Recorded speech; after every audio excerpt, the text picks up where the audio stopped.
Every episode of No Offsides podcast is brought to you by Champion Hockey. Be a champion.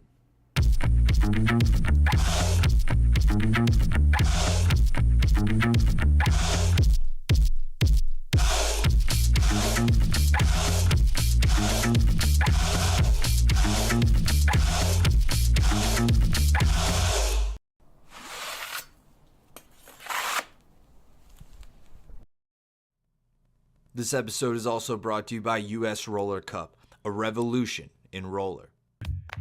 No offside.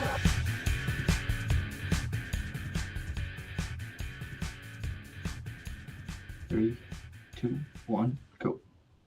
Welcome back to a doubleheader episode to No Offsides podcast, sponsored by Champion Hockey. I'm Dan Dean here with my partner Justin Wood. What's that? Our guest today is a D1 D2 National Championship roller player with Slippery Rock and played for the AAU Team USA in Hong Kong. He's also the man in the mullet. We'd like to welcome him to today's show, Michael Gonzo Gonzalez. How you doing, man? Let's go, boys. Good intro, but played for Farmingdale there. Oh! That was actually a test. Yeah, We wanted to make sure you remembered. Yeah, well, you got to be on your toes, at all times. Listen. Well, there we go. That was good. I love it. All right. Just got the text. Chris just texted me. I'm fired. All right. See you guys. Yeah, I'll let him know you're a good guy. Dan, come on, we all make mistakes. I'm happy to be here, man. I appreciate the invite here, and ready to let it fly with the boys. Yeah, man, you came as an elected person. We put out a post saying, who do you want to see on here? And you got like a couple different nominations. So here we go. I guess the crowd loves me, huh? They must. It's got to be the wig. I think, when you start looking at the wig, when it starts coming through the helmet. This one's a wig?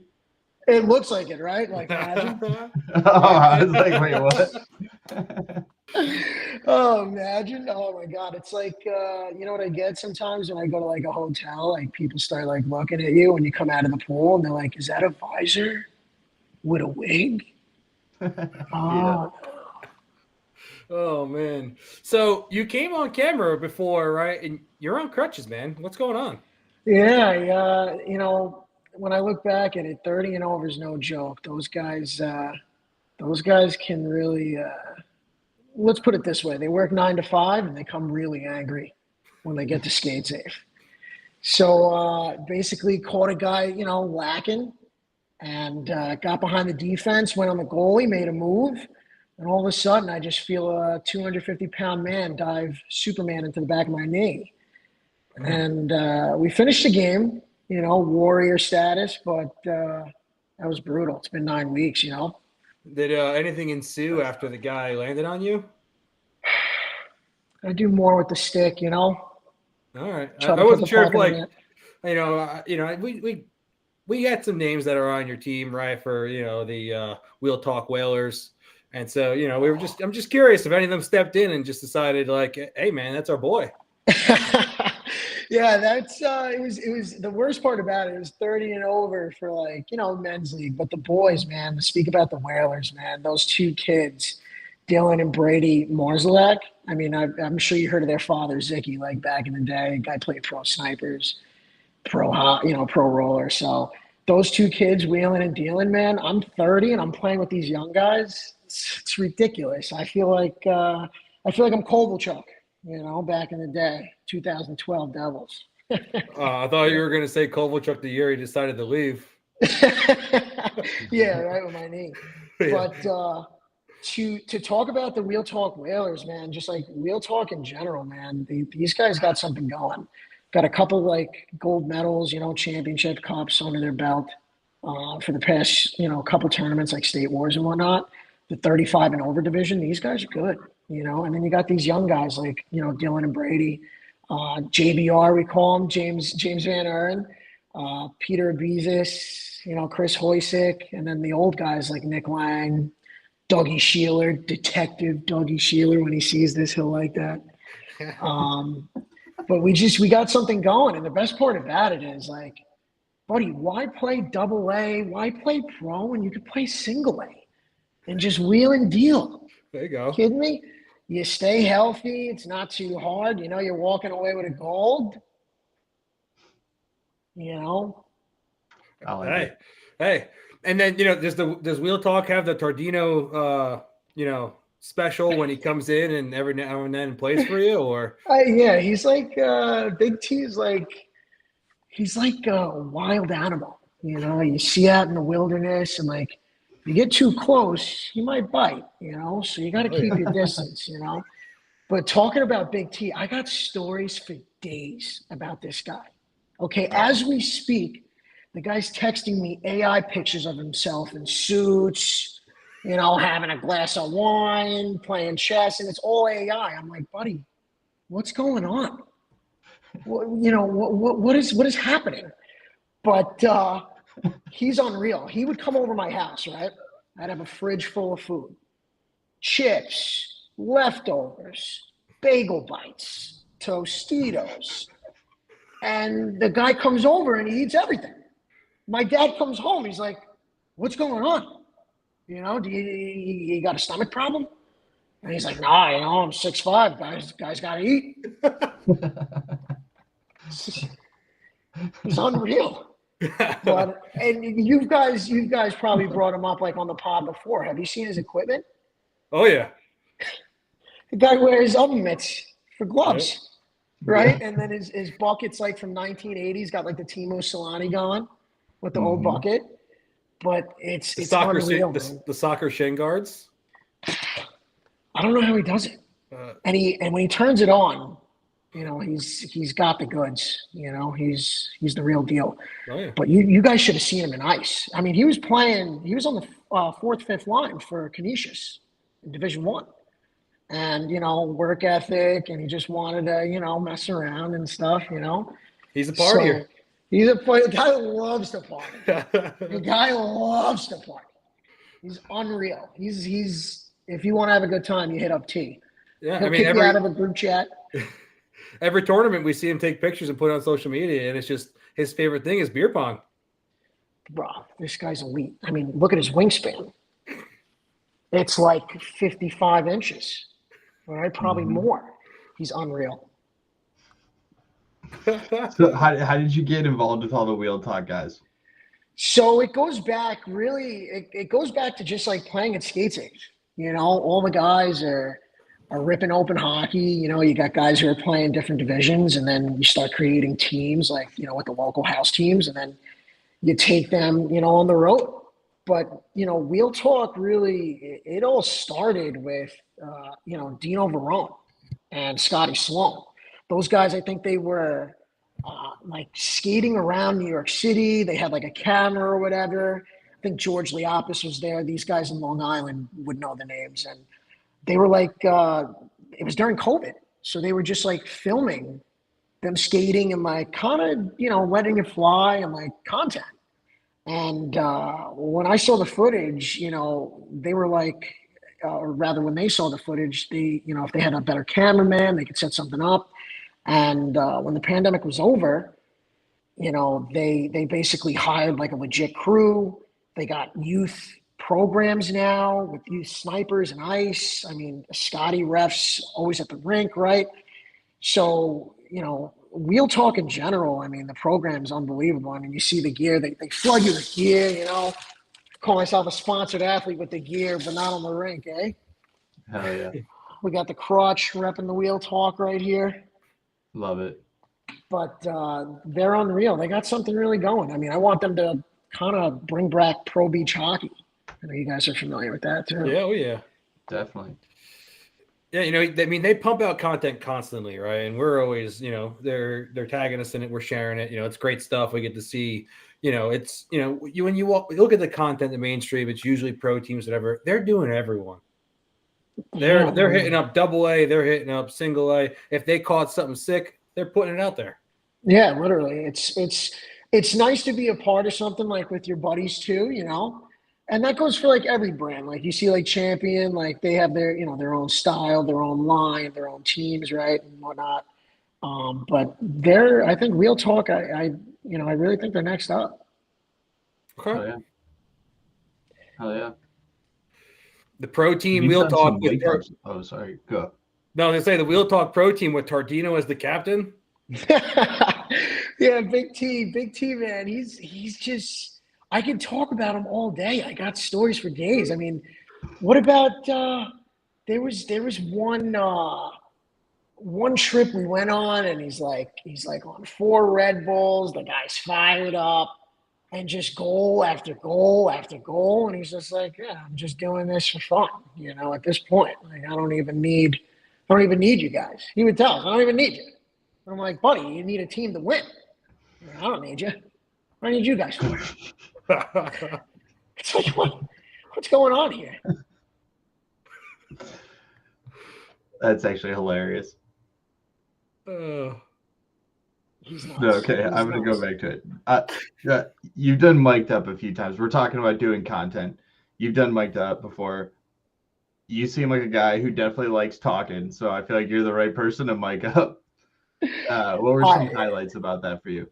It's funny. It was nuts because like they were like, before the tournament, I was like, oh, we're winning. We're winning. There's no doubt about it. You look at the roster, you look at these young guys, you look like we're calling ourselves vets, but we're like 30. But the guys that we're playing with, they're like 19, 20, 21, so they got wheels. So I'm like, oh, we're winning. Every game. We're going to win every game. And we just kept winning every game, right? And then we had a funny story. The guys will like this. We were down 4-1 to the Trash Pandas. You see those guys, they throw a lot of content. They were like playing with like Merzlikins or whatever, like a couple weeks back. And we were down 4-1, and they're like a AA team. So are we, right? But like, again, Sandbag Kings, baby. No reason to play a higher division when you know you could win. So I was just out there. I just got a minus. I'm like, I'm really down. I'm like, geez, we need to win out to make the top division. It's like 40 teams. And all of a sudden I come back to the bench and I kind of like lose my balance because it's like a long bench, but no like back support. And I'm sitting by the emergency exit. So I go to sit down and I flip back out and I lock myself out of the rink. And the whole bench is cracking up. And they're like, where's Gonzo? Where's Gonzo? And I'm like banging on the door. I lock myself. I'm like, let me in. Let me in. And, dude, I swear, there was footage, but Flinner over in PA didn't want to show us the footage so I could take him to court, so he kept that away. But we came back and won. We won the game 5-4. And then we just kept wheeling. And then the next thing you know, we won the championship in single A. But being mic'd up, back to what you were saying, dude, I love the chirp, but then you can't play. You're so tired from chirping. Like you could hear in the video, like I'm like, all right, boys, put another one in. And I'm dying out there. But there was one guy, if you go on Real Talk Hockey, you look at the video, like the Gonzo mic'd up or whatever, there was one guy who was wearing a girdle. And then I lost it. I was like, there's no way. There's no way, bud. We're losing to a guy with a girdle on the rink. I was like, no. But it's almost disrespectful it was to not wear pants. Yeah, like, what are you doing, buddy? You seem like a great guy. It might be a great guy to go to lunch with. Maybe he gets invited to Thanksgiving dinner. Who knows?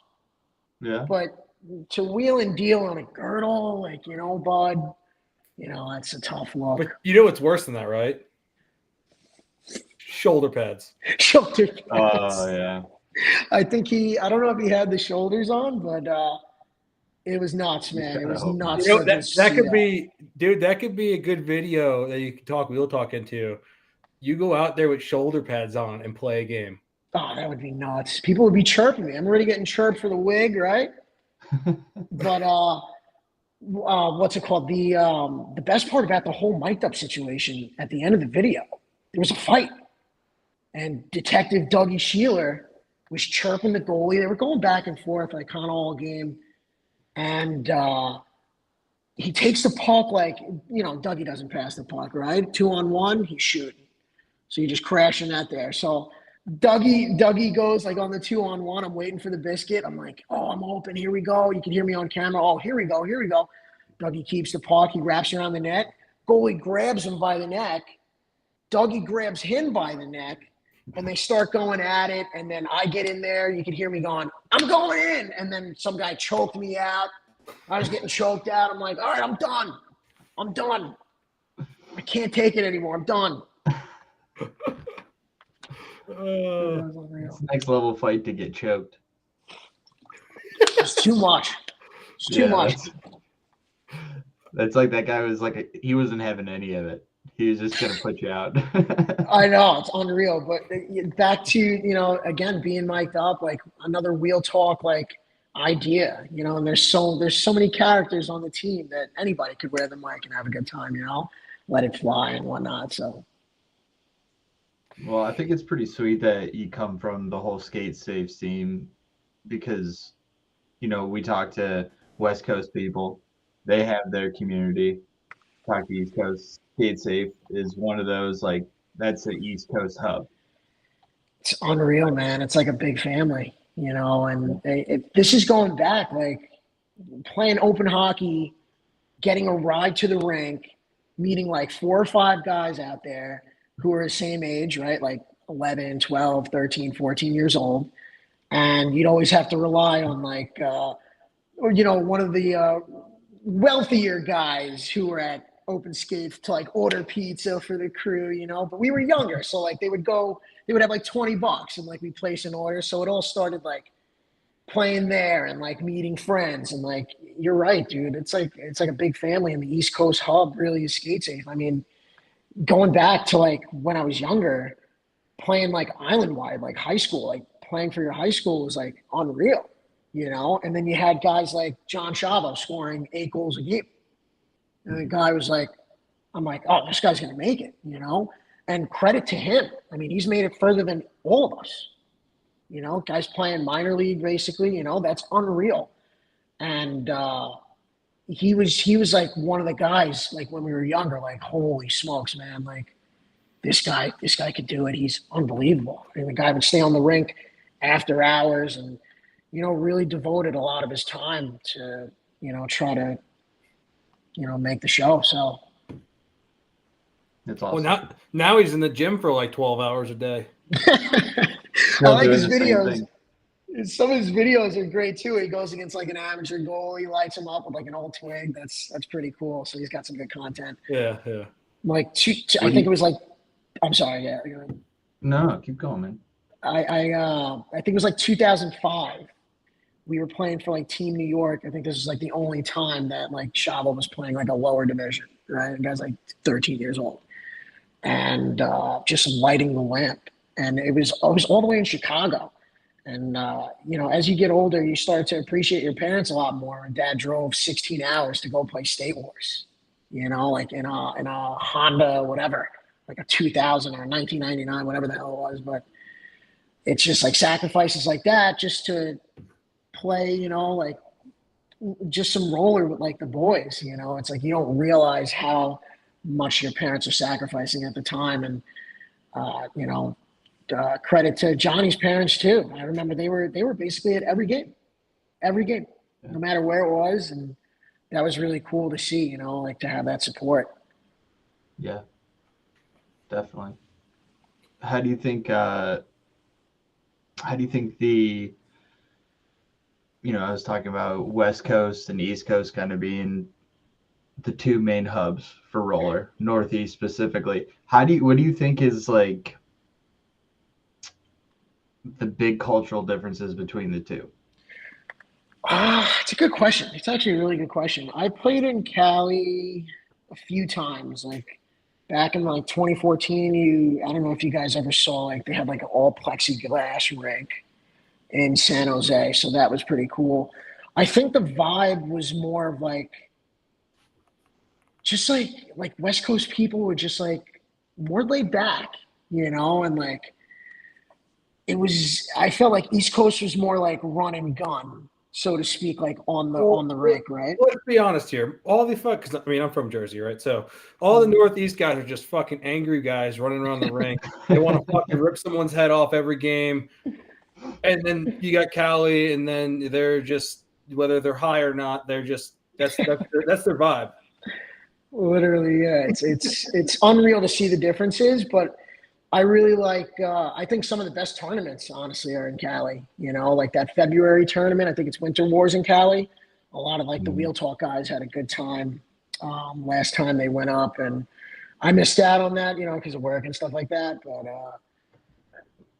they had a great time, and they always say it's the best, you know. And then you talk about the rinks in Irvine. I think that's where they have like the West Coast Arch and whatnot. And that rink's unreal too. It's like outside. Like you're like wheeling and dealing, like kind of outside, you know, or one of the rinks like that. So that's for me, that's like kind of like West Coast is like slowed down, and East Coast is like almost like run and gun, because a lot of like the ice guys are wheeling and dealing on roller too. Well, there you go. It's a good point. A lot more ice. Definitely, yeah. Sometimes it's a bigger rink too. I mean, the best rink, in my opinion, the best rink ever, and whoever watched this could probably attest, was the Florida Gators rink in the Everglades in Fort Myers. That rink was legit. I mean, stadium seating, you know, you look it up, it's the best. And they changed it into a roller rink. The Narch Finals down there? Back in the day, I'm saying it's like 2014, 2016, even like 2015, you know, but that's like 9-10 years ago now. It's like, where did the time go, you know? But that playing like young tour road runners with the guys, and playing like young snipers, you know, very young, going to that rink was like heaven. It was like making the show. Yeah. It always feels nice to have a nice little, or like all the seating around you. You know, it's a little bit more exciting. Unreal. You've got a chance to play for USA through AAU, right? It was nuts. 2007. I mean, that's when I was good, you know. It's like 400 years ago. What was the age group for that team? That age group was like, it was like 12 and 13-year-olds. Yeah. But the biggest guy that I have to shout out was John Mosenson. I mean, he's Mr. Team USA himself. You know, guy won like 20 gold medals before I was like 15 for USA, and he's still playing. You know, but he picked. It was so cool, man. It's an experience that not a lot of people obviously were able to experience. Right? It was a 24-hour flight. You know, broken up into 2 12-hour flights just to get there. So it was me and 2 other guys that got picked from like Skate Safe crew, like the Skate Safe family. And I think it was Danny Hurd and Anthony Sartorio, the names that, you know, guys aren't playing anymore. But we got picked, and then you get there and there's 2 kids from Detroit, Michigan who were nasty. They were disgusting, ice kids. And then you had 1 kid from California, really laid back. He had the blonde hair, cool guy, you know. We're all 12, 13 years old. So, you know, that was really cool to see. And then our goalie, out of all places, was from Ohio. He was a good guy, though. But out of all places, it's like attendee from Ohio. It's like it fits a perfect description, you know. But we didn't lose a game. We went, I think it was 6-0, 7-0, top 5 in points. I was number 5, no big deal, you know. But everyone was wearing masks back then. It was so weird. You know, 14 years before COVID, they were wearing masks in the city because of like all the pollution. So that was nuts. And like the currency change was a big factor too. Like you go to McDonald's and the cashier lady would say like 458. And I'm like, what? And it's, you know, obviously the currency change at 12 years old. You don't really understand that, right? So that was unreal. I still got the gold medal. And playing different teams, like we played Team Britain. They had like a Korean team. You know, like I said, guys from the UK. They had this one kid. I still remember his name, Jordan Botfield. He played for UK. The kid was nasty. I ended up like exchanging jerseys with him. Like we took like the picture like after the game, and it was like, wow, like this is this is unreal. And it's, you know, it was like a rinky-dink rink, right? I think it was like asphalt. It wasn't like the inline. It was like almost like street. We were using like almost like an outside biscuit too, you know? And my parents couldn't even afford it, dude. So just like back to like talking about mom and dad, like that trip was probably like 8 to 9, maybe even 10 grand back in 2007, you know, on an income where, you know, mom and dad are barely making it. So I got to give them credit. You know, if it wasn't for them, I'd never go. If it wasn't for Johnny Mull, I'd never get picked. But he led us to a gold medal, and we still talk about it today. Big Johnny Mull. Hell yeah. Sounds like a great experience. It was unreal, man. It was unreal. So I like it. you go from Team USA to then eventually playing D1, D2, and winning national championship.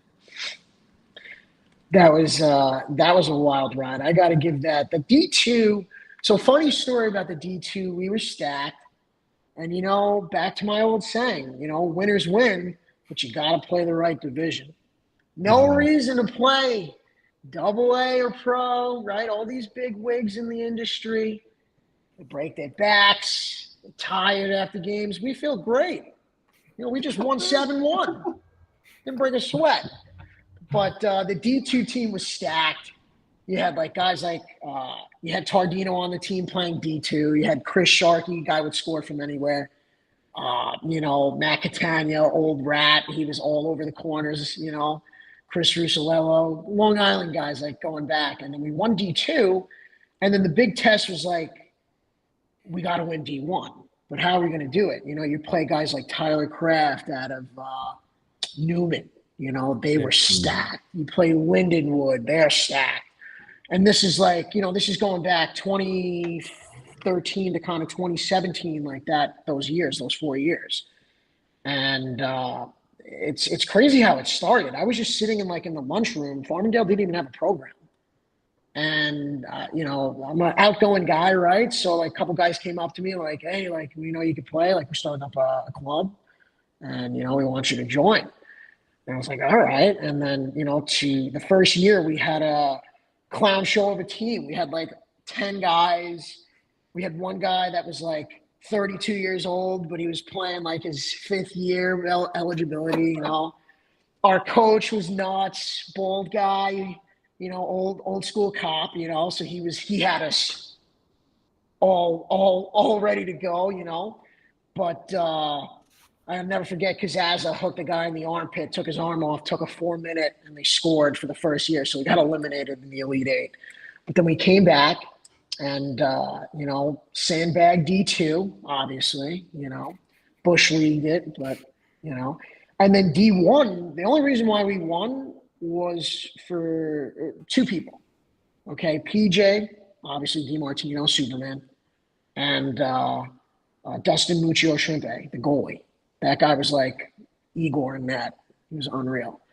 But PJ, I think we had 2 losses going into November that year. Like the finals were like in April. Is that the year? So is that the year that PJ went from Newman and changed schools? We convinced them. All right. The boys. I didn't really have much to do with that, but I was being a locker room guy. I'm like, hey, bud, what's on the playlist? What do you want? What type of music do you like? You know.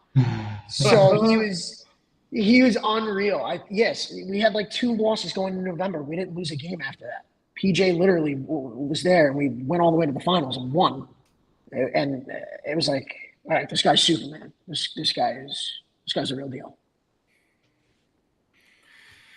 Yeah, Where was Yeah, no, he doesn't. But where were the finals at that year? Remember? I think it was Fort Myers. It definitely was Fort Myers in Florida. Okay. Another funny story about PJ. The guy was like, after we won the semis, I don't remember if it was overtime, but it was like a close tilt. And after the semis, he's like, all right, boys, we won. I'm like, what? We're in the semis. He's like, yeah, you know, when you win like me, when you win the semis, you're going to win the finals. I'm like, dude, this guy's unreal. This guy's like, he's like a guru or a genie or something. And that's when I knew. I'm like, it doesn't matter who we're playing. We could be playing 7 gods. We're going to win. That's interesting. It's cool to have a look at him at that time in his career. Oh yeah, he's nuts. Playing overseas too. Like those guys got it. Those guys got it.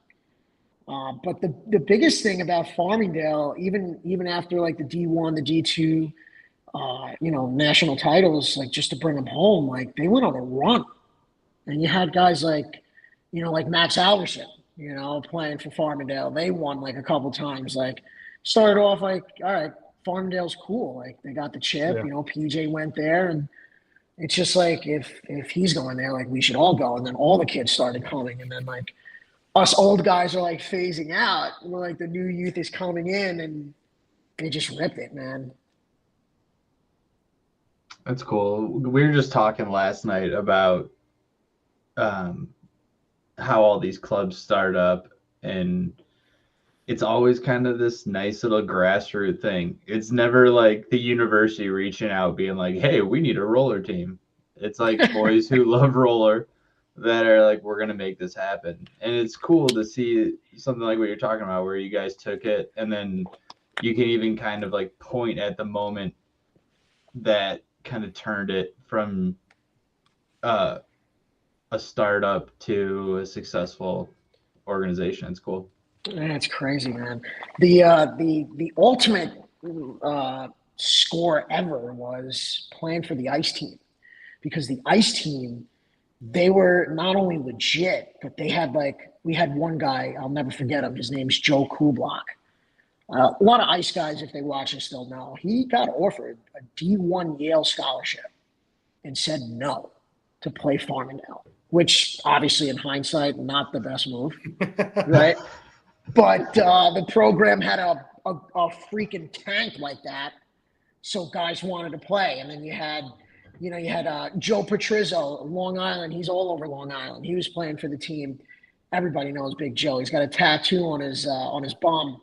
I think it says hot sauce or something like that, or like hot fire. Like Long Island guys, he's nuts. But coming from, honestly, like the camaraderie for ice was nuts, because you would take like the bus trips over to like different places to play. And there was one year, I'll never forget it, dude. We asked the school for like some funding. Like, all right, we're a program, let's get some funding. And the school's like, okay, we'll try our best the first year, and then second year. And then I think it was the second year, actually, they gave the school like 80 grand or like 90 grand. We were showing up in Mercedes buses to the games. We had a chiropractor with us, Dr. Jeff, who still works on me today. The guy was unreal. He was like following us, home games. We had a table. We had mitts, knee pads, gloves, extra helmets. It was like being in the show. I'm playing D3 ACHA. I'm like, holy smokes! This is the dream. And it says something for ACHA back in those years, 2013 to like 2017 when I played. That program, like they had guys who could definitely play a higher level of hockey. They just couldn't afford it. They were based off of, I feel like hockey in general, like that ACHA, that D3, D2, like you can't afford, like certain guys can't afford to go to Minnesota or like these big schools, right? So they play like, a lower division of hockey to try to get noticed. And that was pretty cool to, see, guys like, I remember this guy, I think it was Larry. He goes by Larry in roller hockey. He was playing like for Kennesaw State. We were at the skills comp, and the guy took a clapper, and it clocked in at like 97. I'm like, I'm sitting in the stands, like eating popcorn, like, oh my God, I'm playing this guy? I gotta play this guy? I'm like, what? What's going on here? This is supposed to be D3 ACHA. I'm here for a good ride. I'm not, if I block one of that, I'm going to be in the hospital. What are we talking about here? So that was, even though we never got like a national title, the first year, like I was a freshman, didn't play. I was riding pine, right? I was a big roller guy, so I was riding pine, locker room guy, trying to get in the lineup.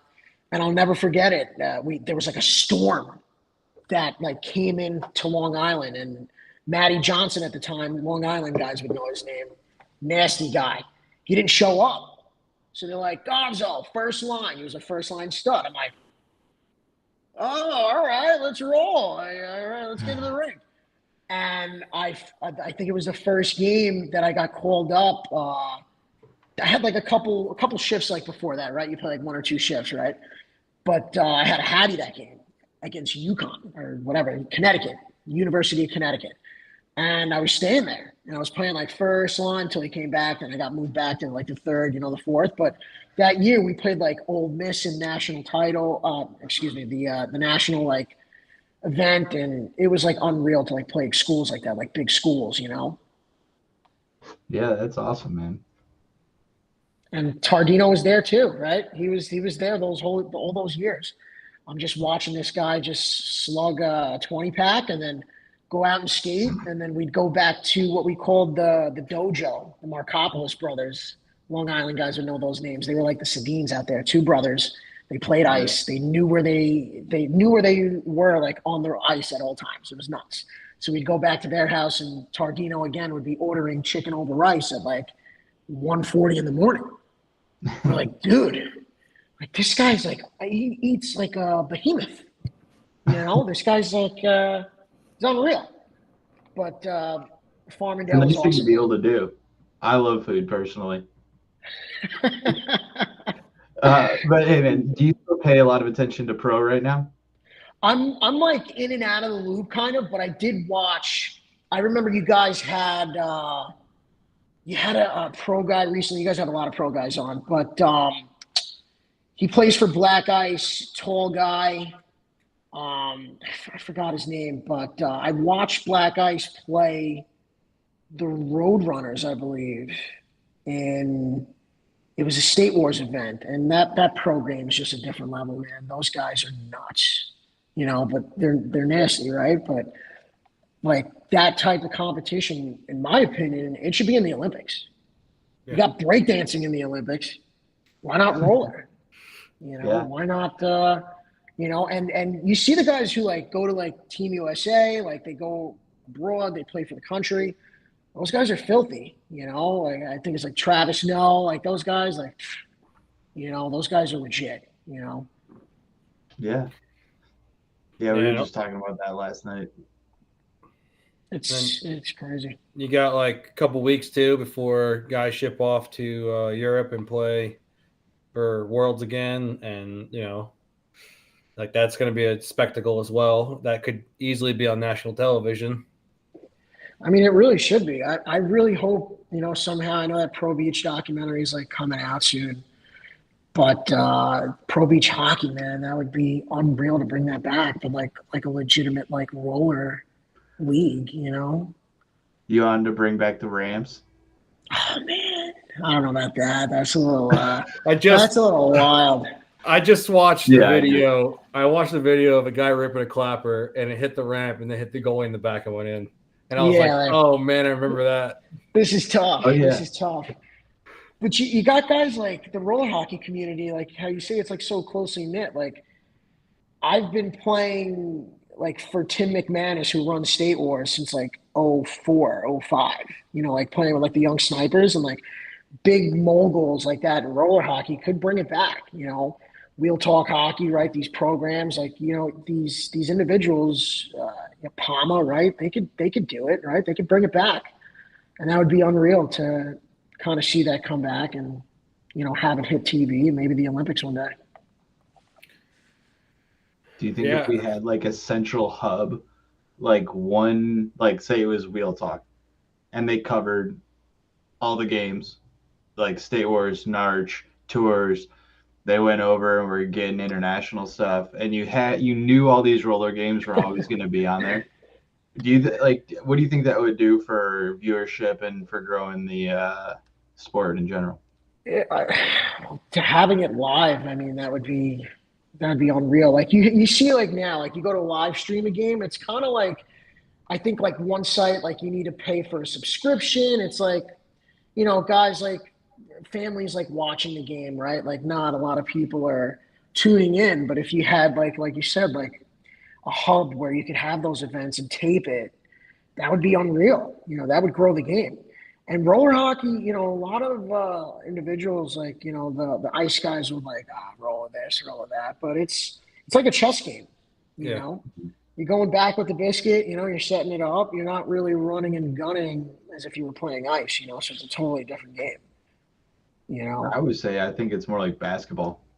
It really is, honestly. It really is. Or like soccer, right? You bring the ball I think back. it's more like soccer, not basketball. Because Yeah, you got to think of basketball. It's more or less like the only time they're really holding the ball is if they're trying to milk the clock, which is not all the time. Because if there's a guy, there's usually a lot of fast breaks in basketball. But in soccer, it's like, oh, we got nothing going forward. All right, we'll kick it all the way back to the goalie. Yeah. Legitimately, yeah. Yeah. That's true. I'm really proud though that I kind of like gravitated towards roller because it kind of shaped my life. The people you meet, right? The community. Guys end up.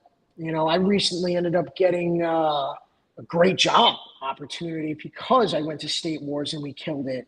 And then you're having a couple of brewskis with the guys after the game and you start talking. And then the next thing you know, you got a job interview because of a tournament. Like, like, what happened here? But, Did you buy him a beer? Oh, man, I got to buy him a lot more than that. I'm gonna have to give him the puck. We play him all the time. Big Vinny. He plays for Patrizzo's teams, Bobby's boys. But I should just turn over the puck, give him the puck, so he can go in on a breakaway. There you go. Oops. Oops. But playing roller like in San Jose, right? Playing roller in California in general, right? Florida. I went to St. Louis. They have like the tournament in St. Louis recently. Like me and Nick Lang in Long Island, we played Troy Terry. Like at that rink. We beat him back in the day. He was younger, obviously. That's our claim to fame. But I think we beat them like 4-2 at the time. It was like, Team New York. I think it was like, it might have been juniors, back in the day. So that was really cool to like play a guy who's now making 8-9 sheets a year. Like that was pretty cool. And, played in Cincinnati too, Cincinnati, Ohio. That was a little wild. I didn't expect it to be so fun. Played in Toronto, North Carolina, where the boys are from, and just to get to travel and you meet, like, it's a big community. I remember back in the day. Anybody who's watching this will remember, like back in 04, 05, 06, like State Wars. It was a big thing to like bring your state pin and like trade with other states, and then like. My mom had like a whole like shirt with like pins. She's I got Hawaii, like she's hanging out with the Hawaii parents, and then we played like Arkansas, and then like you hear like the accents, and like that was really cool. So State Wars really came a long way, man, from almost like just a couple tournaments to now some of the biggest events in roller hockey. The biggest event, to be honest. Yeah, I mean, but you look at it too, though. It's like as big as it's become. It's kind of left behind some nice traditions. Yeah, like the pins, right? I mean, the pins are sweet. If the states come with pins and they're able to trade them off, I mean, you look at bringing up soccer again, right? When you go and you play, you usually have a banner. You hand it over to the team. Hey, we played you. Cool. Maybe a jersey swap. But yeah, I mean, like you go and like you collect the pins. You're like, hey, we played you last year. Like, look at the pin, man. Like, cool. That's what it's all about. I was really you take it for granted, man. You really do. Yeah. You blink. Like I blinked and I went from 12 years old to like 30, dude. I'm like, what happened? What's going on here? Old as hell now. Yeah, dude. I'm considered a vet. I'm like, what? That's brutal. But well, if you go play in the 30 plus, then you're a rookie again. Bro, I don't want to play that league ever again. I think I'm more like a 4-on-4. Let's throw it back. Let's go get a bite to eat with the puck behind the net.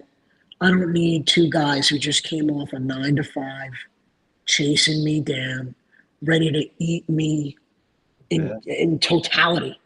I mean, these guys are nuts. Well, and then you go and you see, like, tours, everything that has 30, 35 plus. These guys are mostly the pros. Yeah. Dude, I'm done. I'm over here to have a good time, not play these guys like Greg Thompson. Guy still got it. Guy just turned 40 and he can put me in a blender. Yeah, I mean, you look at these tournaments, right? I mean, only a couple of them have 30 plus. The 35 plus is stacked, right? You have 30 in tours. You got 30 plus tier 1 stacked, right? I mean, you always have to go up against a Car Shield team. Where did these guys even come from? Like, they're nasty. I update. Yeah, I update. Like, I you're scrolling through Instagram. It's like, oh, Car Shield. I'm like, wow, these guys are nuts. I think that's George Brown's team or something like that. For pro, yeah. Pro, yeah. He used to do like tour excitement and stuff like back in the day. That was like really cool. Like, I remember Long Island guys would know this name, John and Jesse Petito. They were nasty, dude. Another two brothers who just like had it, and they were playing like those big divisions, right? The pro and whatnot, playing for George, tour excitement. But crazy, man. Roller hockey, it kind of changed my life, as corny as it sounds. It's kind of an escape now, to get to the ring, play it skate safe, but also like it kind of guided me into like the person I am today with like the people that you associate yourself with, and it's a big community. You look at the women's division. I was watching the women's division, just like me and my buddy Lang are at Chili's and we're like, we're watching these girls playing. It's just like, I've been watching Nicole Giannino. Like she plays like pro women's. Like we were friends growing up, like 2005, 2006. Like she was on that New York team, right? Or 2005, yeah. And she's still killing it, So like, you have like friends like that for like that play that, that higher level, and then, you're still cool with them. So that's really cool. Oh yeah. Yeah, what do you want to see happen? Oh, go ahead, Dan. No, go. Oh, I just want to know, because Dan, you and I talk about this all the time. We talk about it with a lot of guests. Like, what do you think it would take to get roller up to that level where there's like a scene that can get us to the Olympics, and also that puts pro at a larger or more broad league rather than just the classic like tournament series? Well, you need funding. You need kind of like the roller hockey community is again, as corny as it sounds, like kind of like to pull together to create maybe like an event that you have like these pro guys like mic'd up, for instance, right? And then you have like this content where, who knows, like maybe you just like you follow the guy like he's in the show. Like imagine having like a 24/7 type of deal for like roller, and I'm sure people would tune in, especially if it gets like rowdy. You got characters within the game, so like that's like for me, like when I was mic'd up, I'm like, if I had like the right following, I would go viral, because like the chirps that I'm throwing out here, and like guy slashed my stick, I'm looking at my twig, I'm like, buddy, this is the only one I got. Like, I only brought one twig here, and it's an elite stick, which is unreal. Shout out to George Ugaldi. Elite sticks are unreal. Whoever plays roller needs to buy an elite stick. They are unreal, right? So I'm like, buddy, you can't slash. He's like, you touched the goalie. I'm like, buddy, the puck was loose. Like just like little commentary like that, like that would like go a long way. And then having like actual, like an actual, like video feed of like these games, not like just one camera like on top of the rink, camera behind the net, like a camera here, a camera there, and just like really diving deeper maybe into these pro guys' lives, and then maybe hopefully sponsorships start paying. Guys only make what, 20 grand, 25 grand for winning pro. They should be making a lot more. Yeah. That's like, to me, it's like, yeah, great. I got to split 25 grand with 12 guys, with 14 guys. It's like, what are we talking about here?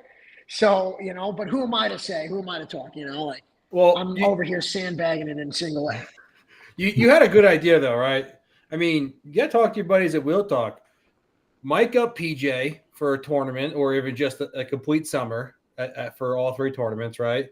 Follow him around, create like a little mini docu-series, and you got something. Look, you put a camera on Tardino again, I mean, that guy, it's over. You're going viral, bud. You know. Well, I don't know if he wants to be in the spotlight that much, though. You need to get him on here. I'm going to tell him after this pod. I'm like, buddy, you need to go see my boys. All right, over at We'd appreciate it. We kind of reach out to him, and he's always like, "I'm not allowed to. I'll get canceled." Yeah. Yeah. Oh, or at first when we first started, like, hey man, like join us on the pod. And he's like, sorry, I can't talk to you. It's against my contract. Talk to my agent. He's unreal. He's so unreal. He's, I could talk about him for days, but he doesn't have what I got. I got the Narch top 10 clip of all time. Okay. 1-on-3 on a penalty kill. My back is still hurting. Okay, from that move. Went through 3 guys, picked up the biscuit, went 5-hole. And you can see at the end of the video, I'm holding my back. It's actually because I'm in pain. But nowadays, I'm like, I was holding a team on my back, And I told the best part about the whole thing is Etan Chavera, who's still very active in the roller hockey community, right? Still playing pro. The guy's a machine. I love that guy. If he sees this, Etan, I love you, dude. I always will. He comes to me. He's like, I'm going to tape your game. I'm like, buddy. Just tape me. No reason to tape anybody else. Just tape me here. I'm going to give you a show. And it was like, I think it was the second period, right? Only playing 2 periods at that time. 15, 20 minutes, not even stop. And we were on the penalty kill. And I'm like, I got to go through everybody here. He's taping. I got to give this a shot. And I elbowed one guy. If you look at the video, if you ever play the video, I elbowed one guy, took the biscuit away from him, walked one guy, and then I put it in the net. I'm like, oh, he's got that on camera. He's got it. And it's been like an ongoing joke. Narch has posted it a number of times. Wheel Talk Hockey's posted it. That was the claim to fame, he's good, but he doesn't have that. I love it, man. Yeah, I just played it underneath you right then, so it's unreal. It's on screen. Unreal, man. It was. I mean, I would literally go out and if I was trying to pick up a girl, I'd be like, oh, hey, check out this highlight. This guy's in the show. He's unreal. She's like, oh my God, really? I'm like, yeah, of course. We're like, oh, it's me. It's me. That's good old Gonz there. But that was unreal, man. Your excitement about that, and you're right. I mean, the content, having those types of clips, being able to showcase how sick roller can be, is great for the sport. And stuff like that. Why isn't it on ESPN? Should be. Why don't we have top 10? Why don't we have clips like that? I mean, they put stuff that's way less entertaining in my. You got Little League. You got Little League on there. None of that. Okay, how many dunks have we seen on ESPN Weekly? That's true. It's the same thing over and over again. Dunking's pretty cool, but when you're 6'8", you better be able to dunk on somebody. You know what I mean? I mean, I'm not gonna lie. I do every now and then. I do enjoy a guy getting jammed over top of, right? But a guy gets it down low and he just double jams it, and it's like, yeah, you're 6'8", dude. You pulled the rim down. You didn't have to jump. Yeah. Or I got another one for you guys there. I don't know if you got the video, the Tom Hughes breakaway specialist, man. That's a big name. And not a big name, but he's not gonna like that one. He played for Portland back in the day, but this guy, he sent us a clip to one of his buddies and got around. He was playing men's league ice. It's an unreal clip. You guys should post this once a week. And he pushes the puck too far. He tries to gain speed, and then he can't catch up to the puck and hits the boards. His twig goes flying. He's holding his shoulder. That clip, I sent that to you guys because it's the funniest thing I've ever seen. It's I'll pull it up. It's unbelievable. not letting me pull it up now, but I'll throw it in and post. It's the greatest thing ever. If you guys want to copyright it, take it, ride with it. If Tommy sees that, he'll be like, "Oh, don't post that, buddy. Come on, that's a tough look for me."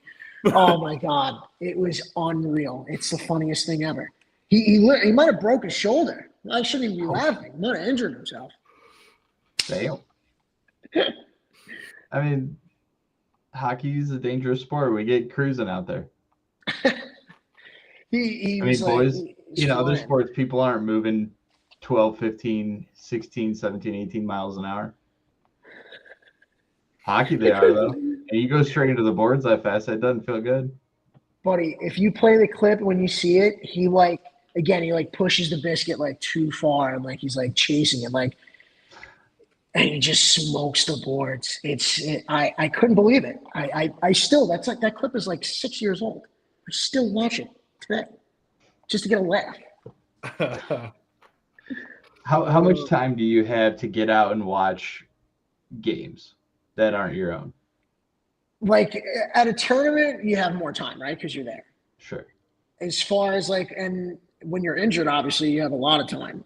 But like it all goes back to like, again, like being like one big family. Like if there's a tournament at Skate Safe, everybody's coming by. Guys who aren't playing, guys who are injured, and then like you see guys like you used to play with like in the early 2000s, like holy smokes, how's the family, how's this, and then you have guys who are playing in the tournament, like you're watching the boys, they're ripping it up, and then it's just, again, with that Skate Safe, they just, I think they signed like another like 5-year deal to like keep the building, because I think they were gonna like lose the building or something, like something crazy. No. But they saved it, and like it just goes back, like it's a big family, man.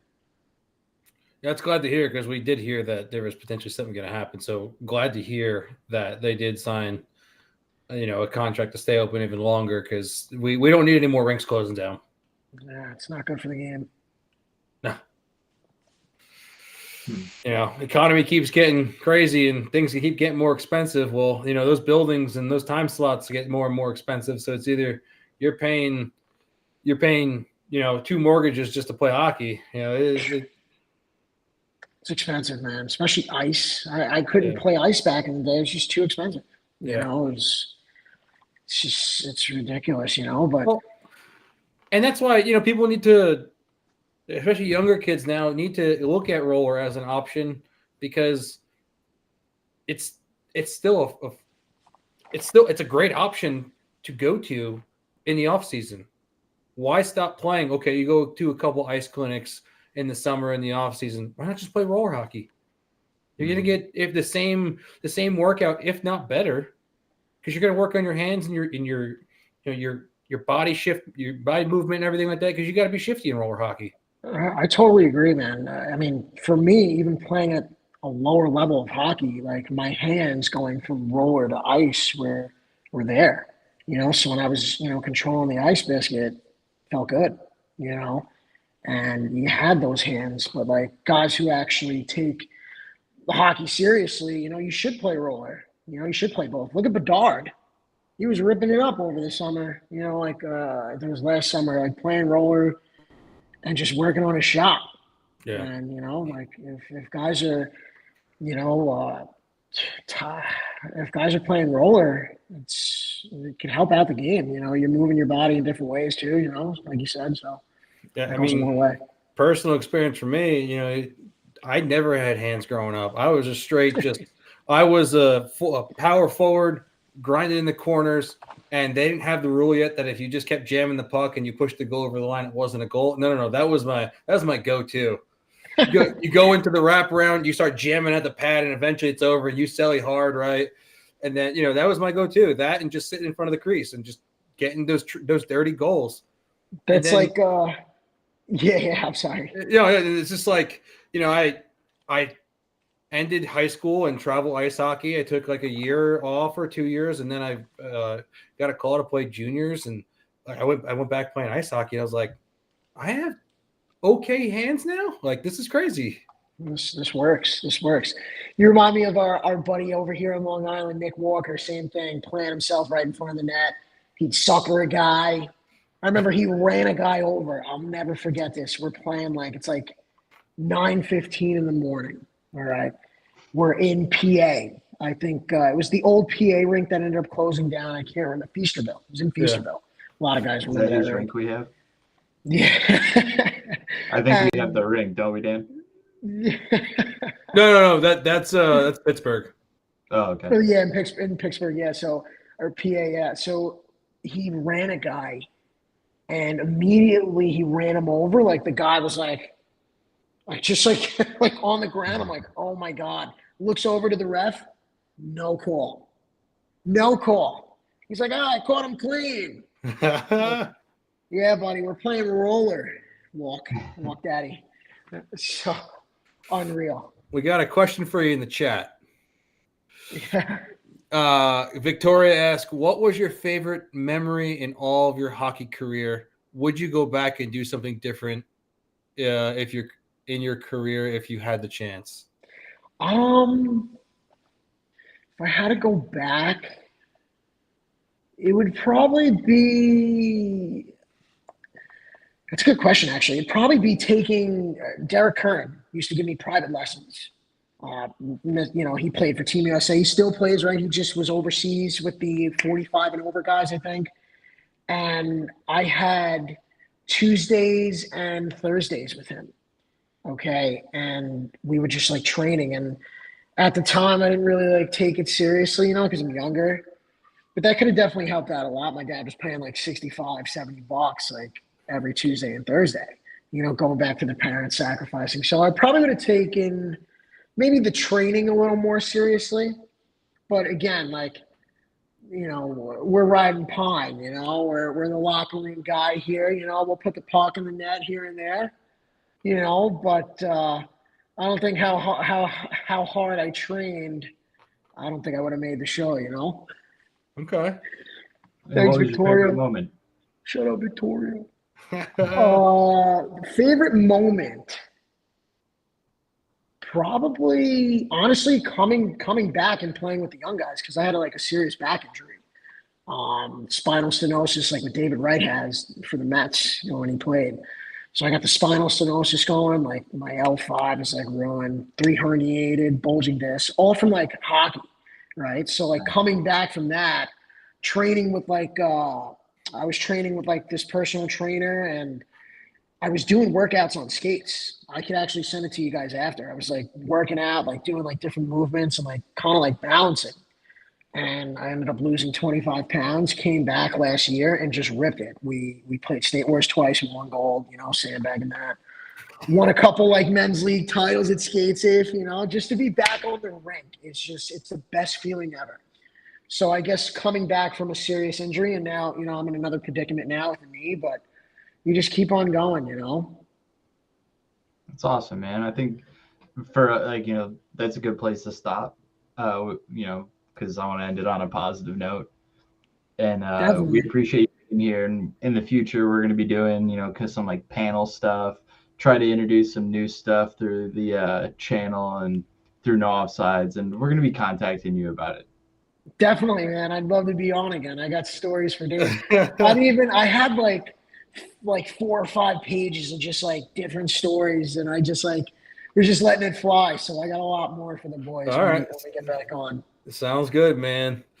Well, we Gonzo, we enjoyed you very much, dude. I probably the most one of the best episodes of me just laughing and having my stomach hurting from laughing so much. I can't thank you enough, dude. Always, man. Guys, thanks for having me. Thanks the fans for voting me on, Shout out to fans. Yeah, Shout out to the lone question in the group. Appreciate that. That was nice. But shout out Real Talk, No Offsides podcast. Follow, subscribe. Let's rock and roll, boys. There you go. And Gonzo, when you get back on the rink, when you're forechecking, don't let up, because there's no offsides in roller, buddy. I'm Dan Dean. Yeah, definitely. Gonzo, thank you very much, dude. Appreciate you. All right, boys. Cheers. Later. Peace. No offside.